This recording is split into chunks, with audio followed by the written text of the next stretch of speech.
খাদিজা কি হয়েছে? খাদিজার লিখতে হবে কেন? খাদের লিখে কি হবে না? খাদিজা কি হয়? আরে এই দেখেন আপ পাতে না আরে খাদিজা প্লাস সোহেল। আরে কপাল। ঠাসলেন যাতে সবানে যাতে দিয়ে ওঠে ওঠে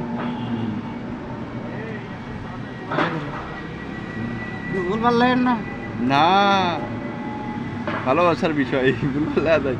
কি লেখবো? সোহেল। রেজাল্টটা সোহেল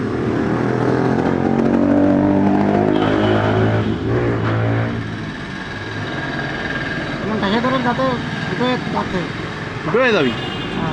খাদিজা প্লাস সোহেল, ঠিক আছে। ঠিক আছে দেখা যাবে না তো দেখা দেবেন খালি নাকি সেই লাগতেছে। খাদিজার কি লাইন? খাদিজার কি আগেটা লাইন? বলে এটা মিলন লেগেছিল তাই নি মিলন লিখছিল। সুবিধা আর যে অ্যাসিড ব্যাটারি দে তা কোশিস দেই তাই নি বসে কোন আর দেহেন এটা বসে উঠুন। নেই নেই আরে শালা আর মুশকিল। নেই বসে গেছে ও যা এটা বসে গেছে এইটা ছাই দেবে না, কলম দিলে না। কত থাকবে না হ্যাঁ